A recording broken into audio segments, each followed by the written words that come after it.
Today is truly special. The only one who deserves to be celebrated is this daughter.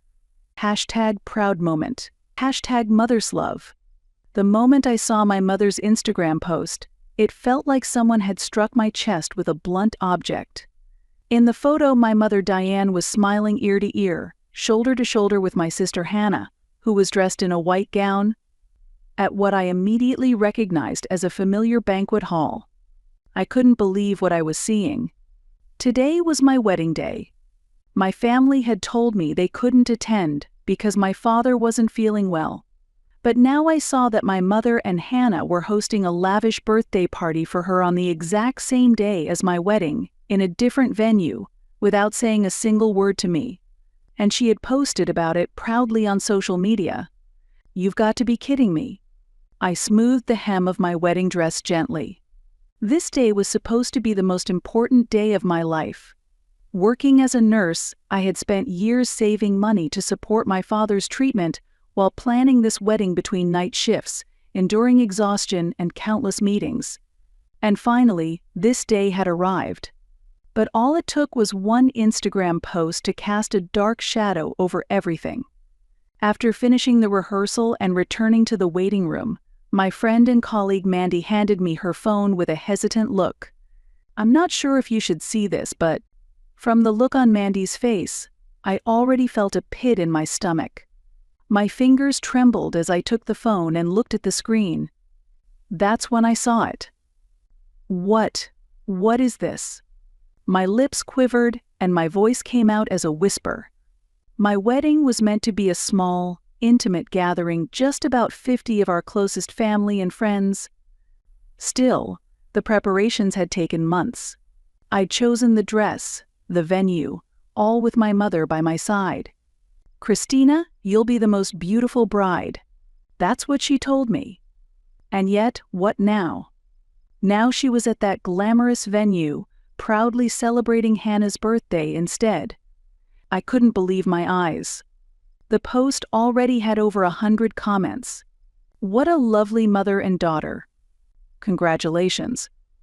Hannah looks absolutely stunning.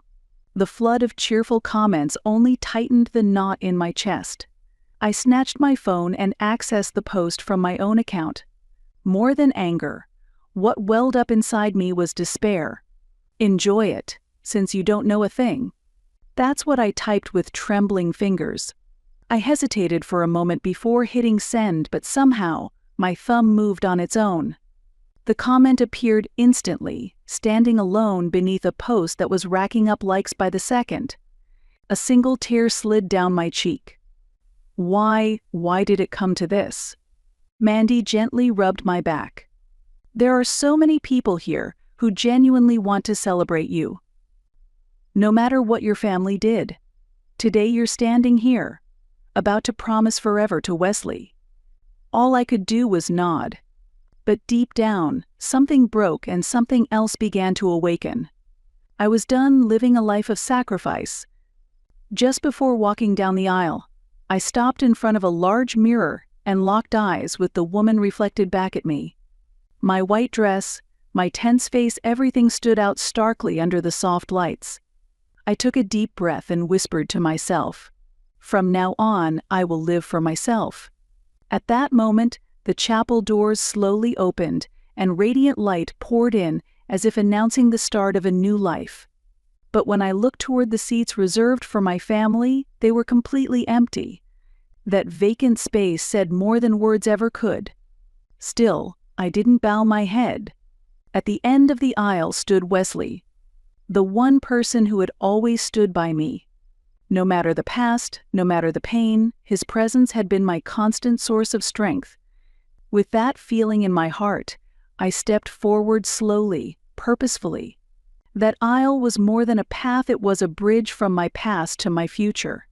The morning after the wedding, I hadn't been able to sleep much. Even as daylight filled the room, my heart remained restless. Thoughts swirled in my mind, heavy and unrelenting. The ceremony had gone off without a hitch, and Wesley had been as kind and steady as always. But I still couldn't forget that cold social media post, the empty family seats. They pierced deeper than I had expected, like thorns that wouldn't come out. I need to really think about the road ahead. The reflection in the mirror showed the fatigue clearly written on my face, and yet behind those tired eyes was something unwavering. I would no longer live sacrificing myself for someone else's approval, and in my heart I made it final. To change my life, I already knew what I had to do first. Stop the loan payments I'd been making for the past 3 years. Ever since my father was diagnosed with cancer, I had been sending money to my mother's account each month to help cover the mortgage on our family home as part of my financial support. But now, I knew I had no reason to keep doing it. I walked into the bank that morning.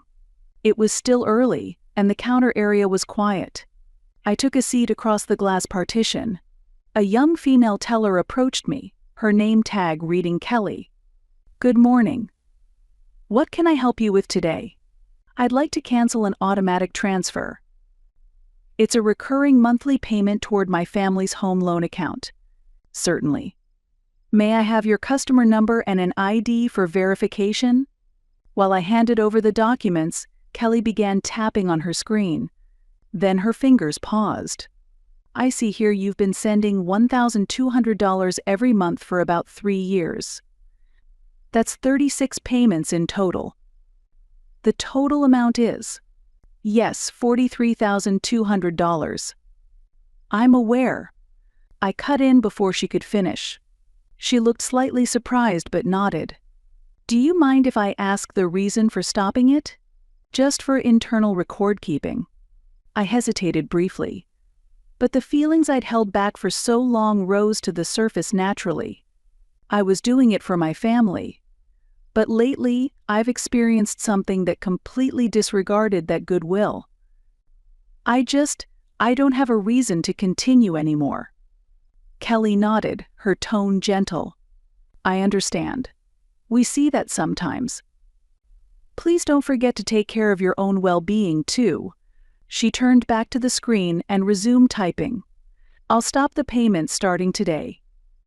No deductions will be made from next month onward. Would you like a printout of your payment history?" "Yes, please. I'd like to keep a record for myself." As I received the papers and stepped out of the bank, I let out a long, slow breath. It felt like a heavy chain had finally been broken. "Thank you." The moment I stepped out of the bank, the early summer breeze felt just a little more comforting against my skin. That night, I sat across from Wesley at our small kitchen table. On the table was a single piece of paper, the payment history I had received from the bank. Wesley looked at it in silence. "You really sent this much, all this time?" "Yeah. After my dad got sick, I thought I was helping the family by covering the mortgage. But after what they did to me on our wedding day, I just can't forgive that. It hurts more because they're family. You're right. What they did was terrible. No one would expect you to keep helping after that." I clasped my hands tightly in my lap. "I'm a little scared. I don't know how my mom or the rest of them will react now that I've stopped. But I just couldn't keep going anymore." Wesley reached out and gently wrapped his hands around mine. "You've done more than enough. Now it's time to live your own life." With those words, something broke loose inside me. I always felt like I had to be strong because I was the eldest daughter. But after what happened yesterday, I can't do it anymore. Wesley nodded deeply. "You were hurt because you loved them, because you trusted them. But you don't have to keep enduring betrayal. You have me. I'll always be on your side." I couldn't hold it in anymore. I cried silently. Wesley said nothing, he just held me close until the tears stopped. When I finally lifted my head, I whispered, "Thank you, Wesley. From now on, I want to make choices for my life." My voice was hoarse, but there was no hesitation in it. Wesley gave me a warm smile and held my hands again. "That's how it should be. And I'll be here to support you every step of the way." My chest swelled with emotion. I nodded slowly, deeply. Up until now, I'd poured everything into meeting my family's expectations, sacrificing my time, my heart, even my future. But no more. I had finally made the decision to reclaim my own life. What had started as support eventually turned into a duty. But support should never be an obligation, it should be a choice. With the relief of having completed the process, I felt a sudden lightness in my heart. Like I had finally put down a burden I'd carried far too long. Still, a part of me feared how my parents might respond. But as the days passed, no call, no message came from them. The silence hung heavily in my chest. Then, one quiet weekend morning, a message popped up on my phone. It was from my Aunt, Sandra. The message simply read, "We'd love for you to come see the newly renovated cottage." That was it. It felt like an invitation to a family reunion, but something deep inside me stirred uneasily. I couldn't help but wonder if I went, would I once again be subjected to their stares?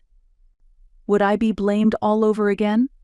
I stared at the message for a long time, and for a moment I almost closed it and declined. At that moment, I didn't yet have the emotional strength to respond. But Wesley, who was quietly watching me from across the room, gently said, "You don't have to go if it's too much. But if going helps you take even one step forward, maybe it's worth it. It might be your chance to say what you need to say." His words made me look at my phone again. Even though I was hesitant, I felt something deep inside me stir. A small, fragile courage to take that first step. I nodded slowly. I wasn't the same person I had been. The cottage was a white house on the outskirts of town. In the wide yard, my Aunt Sandra and her husband, along with cousins and other relatives, were gathered and chatting cheerfully. I came alone. Wesley couldn't make it due to work, but he had seen me off warmly saying, "You'll be just fine." "Christina, I'm so glad you came." My aunt hugged me tightly. "This renovated cottage is absolutely beautiful." "It feels like a brand new home," I said to my aunt. "Thank you. It was a lot of work, but worth it. I wanted everyone to come see it. And, well, it's a good excuse to bring the whole family together again. My parents were there. So was my sister Hannah and her husband." My mother avoided eye contact with me. Hannah clung lightly to her husband's arm, laughing and chatting with our relatives as if nothing had happened. My father looked a little worn out, but he gave me a faint, tired smile. My chest tightened. None of them had come to my wedding. At lunch, everyone gathered in the middle of the yard. Aunt Sandra raised her glass. "Thank you all for coming today. A lot has happened, but I'm so happy we could all be together again. Let's keep cherishing the bonds we share. Cheers." Cheers. The clinking of glasses echoed around us. As the meal progressed, conversation grew more relaxed. Then, someone casually brought up a familiar topic. "Hannah, your party the other day was just beautiful. That dress looked amazing on you. Thank you." "It really was like a dream," she replied with a radiant smile, her hand still gently holding her husband's arm. My mother beamed with pride. Watching them, something deep inside me that I had tried to bury began to rise. The absence of my family on my wedding day suddenly struck me all over again. Then Aunt Sandra, as if remembering something, said, "Come to think of it, Christina, you weren't at Hannah's party, were you? Is everything okay?" The atmosphere froze. All eyes turned to me. I couldn't respond immediately. I stared at my glass, trying to steady the storm of emotions inside. But I couldn't stay silent. I slowly looked up, took a deep breath, and spoke. I wasn't at Hannah's party because I wasn't told about it. That day was my wedding day. As murmurs spread through the room, I began to speak the truth I had carried in my heart all this time. I held my wedding on that same day. Not a single family member came. I was told it was because of my father's health. But in truth, Hannah's birthday party was happening at the same time. All of you were there. I found out about it from a post on social media. The murmurs grew louder. Hannah and my mother froze. That's not all. After my father was diagnosed, I spent the last 3 years helping with the mortgage on the family home. I supported them financially every month. And yet, I wasn't even told about the party, and it was scheduled on the same day as my wedding. How could I not feel abandoned like I was cast aside by my own family? And on top of that, my mother posted, "Today is truly special. The only one who deserves to be celebrated is this daughter." A few aunts and uncles gasped audibly. All I ever wanted was a family that supported one another. But the truth is, I was the only one giving. I was the only one sacrificing, without ever being thanked. That was my reality. I fought to keep my voice from trembling. It took a lot of courage to say this in front of everyone today. But I'm done sacrificing my life. What I want now is a family where we treat each other as equals. That's all. Silence fell over the entire gathering. My mother's expression was tense. Hannah looked away. I clenched my fists to hold back the shaking. All I ever wanted was to be loved by my family. It hurts so much because I believed in you. At that moment, my father slowly stood up. "Christina, I'm sorry." His voice was raspy, but his eyes were sincere. "After I got sick, money got tight. Your mother was overwhelmed. We leaned on you too much. And I'm truly sorry about the wedding. We should have been there." I looked at my father. His apology shook something in me. But my mother still averted her eyes. "Mom, don't you have anything to say?" She bit her lip. "I just thought, you were doing fine, financially stable. You didn't seem to need us, and that makes it okay to ignore my wedding." She said nothing. Then my aunt quietly spoke. "Diane, you were wrong. Christina believed in you. She supported you, and what you did was a betrayal." The other relatives nodded. "You can't treat someone unfairly just because they're family." "Christina, you've done more than enough." She's right. We lean too much on her strength, without even realizing it. For the first time, I saw tears well up in my mother's eyes. "I'm sorry. I took you for granted. I didn't realize how much I was hurting you." Part of me felt relieved to hear those words. But another part of me couldn't forgive her so easily. I won't be a sacrifice anymore. I want us to support each other as a family. My father nodded firmly. "We will. I'll try to change too." My mother wiped her tears. "I want to make things right. I truly am sorry." I took a deep breath. It felt like something tight in my chest had finally loosened, just a little. "Thank you, but please don't place any more one-sided expectations on me. I'm going to live my own life." Applause broke out. Aunt Sandra pulled me into a hug. "Well said, Christina." I smiled. Maybe this was what a real new beginning felt like. A week passed since the family reunion. My heart had started to settle, slowly.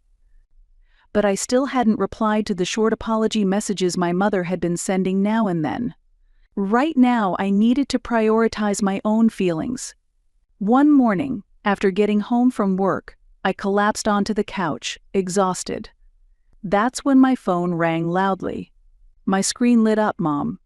My chest tightened, but I answered. "Hello." Her panicked voice burst through the receiver. "Christina, it's bad. A notice from the mortgage company just arrived. They're threatening foreclosure on the house." I was speechless. "What? What do you mean, foreclosure?" "They said we've fallen behind on payments. If we don't catch up, we could lose the house." "Wait, how did it come to this so suddenly?" Her voice cracked, full of tears. "Since you stopped sending the money, I haven't been able to keep up with the payments. But I just got the notice this morning, please. Just this once, can you cover it? I clenched the phone in my hand. Mom, that's not my responsibility anymore. We already talked about this. I made that decision to protect my own life.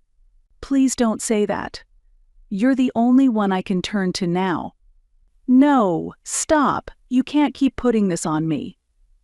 I've already done more than enough.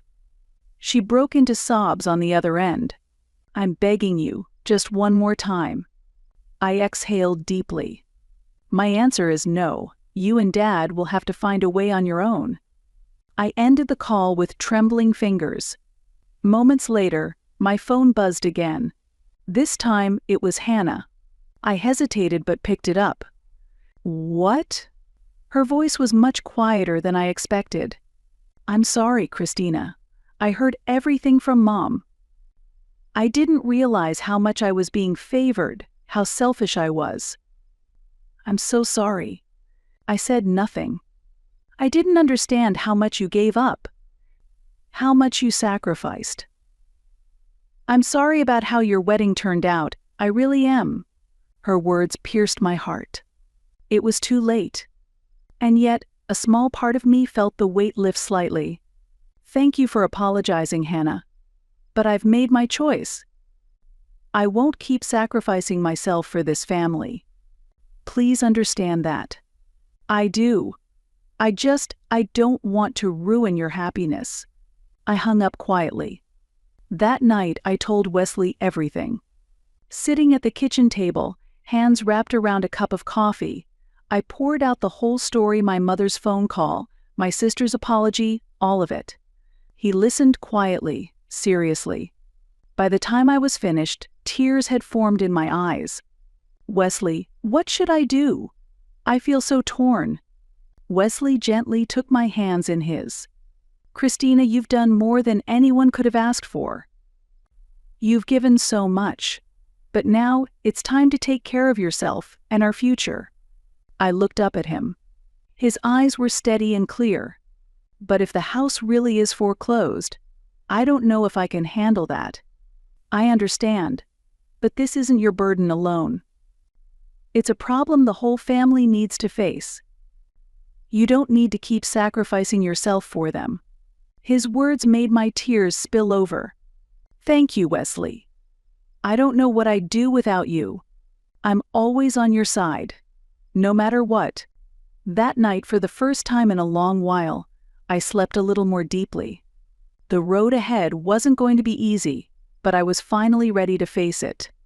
Since the day I refused my mother's plea for money and received my sister's apology, I had slowly begun to make peace with my heart. With Wesley's constant support, I was starting to turn my attention back to my life. Not long after, I received a phone call from Aunt Sandra. Christina, do you have a moment to talk? I nodded instinctively. She had stood by me ever since the family reunion. Diane and the others, they've started to change their way of thinking a little. A friend of mine recommended a great family therapist. I was wondering, would you consider joining them for a few sessions? I hesitated. Would it really make a difference for me to be there? It would. Not just for them, but for you too. More than anything, they need to hear your voice in a space where it will be taken seriously. I took a deep breath. If I stayed silent, nothing would ever change. This might be our last chance. Okay, I'll go. A few days later, we gathered in a family therapy room at the local community center. The therapist was Dr. Kevin Johnson, a calm, middle-aged man with a warm presence. Thank you all for coming today. My hope is that this becomes a space where each of you can better understand one another.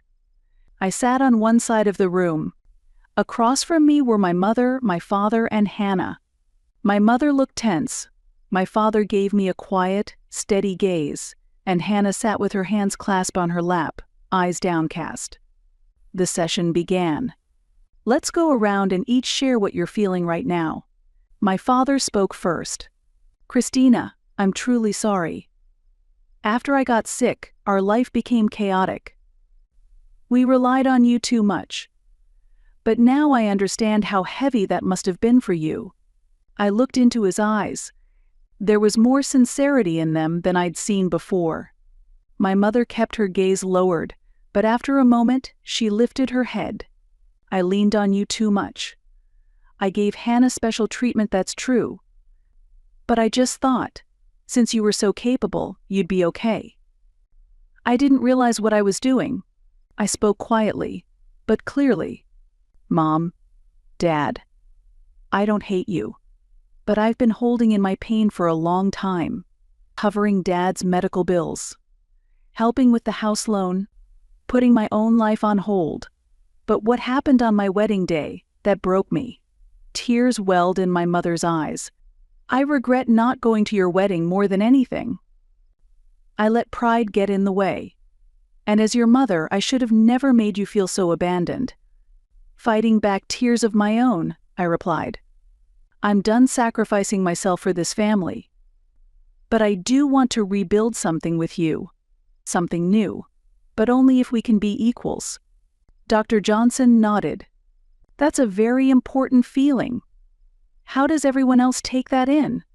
My father nodded firmly. "Thank you for saying that. I want us to be equals too. That's what family should be." My mother wiped her tears. "I want to change too. I don't want to rely on you so much anymore. I want to stand on my own feet." Next to her, Hannah finally spoke, her voice barely above a whisper. "Christina, I'm sorry too. I leaned on you without realizing it. I regret everything about your wedding. I want to do better. I want to take real responsibility as part of this family." Her words gently loosened something in my chest. Later in the session, we talked more deeply about our family dynamics. My mother acknowledged how she'd let Hannah become too dependent. My father promised to be more transparent about financial matters moving forward. Hannah vowed to keep working toward her independence. At the end, Dr. Johnson said, "Rebuilding a family takes time, but having these honest conversations, that's the first and most important step." I held on to those words. As we continued with more sessions, I saw my mother begin to change. Rather than relying on me, she started trying to solve things herself. One day, she said to me, "I'm doing my best to manage without your help. We've worked something out with relatives, and the mortgage payments are under control. I won't ask anything more of you, and I'll repay everything you've given us. It might take time, but I promise I will." "I'm truly grateful, Christina." Her words filled my chest with warmth. "I'm really glad to hear that, and there's no rush on the repayments.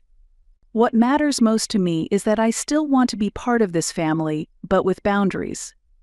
That's important. Of course. I support you in your life." Even my father had become more active in supporting her. Around the same time, I got another message from Hannah. "I've been thinking a lot during these sessions. I really want to change. I depended on you too much, and I'm sorry.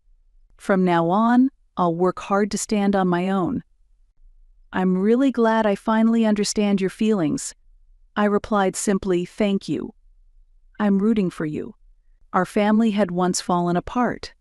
But little by little, we were building something new. One sunny Sunday afternoon, I was out walking with Wesley. "You know, Wesley, my family is slowly changing. And for the first time, I'm starting to look forward to going home." Wesley smiled back. "That's a beautiful thing. It's all because you had the courage to face them." I gently squeezed his hand. "Thank you.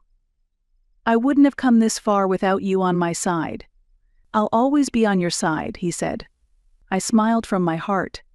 I was no longer someone who lived only to sacrifice for others. Now I was learning to build a new kind of relationship with my family, one that allowed me to protect my own life too. For the first time, I was walking forward as the main character in my own life. Things wouldn't go back to the way they were. But that was okay. I can face my family little by little while still protecting my own life. Not by carrying everything like I used to, but by maintaining a balanced, equal distance. I took a deep breath. For the first time in years, I felt a small, genuine hope for the future. "Let's go enjoy this new life," I whispered in my heart as I looked into Wesley's eyes,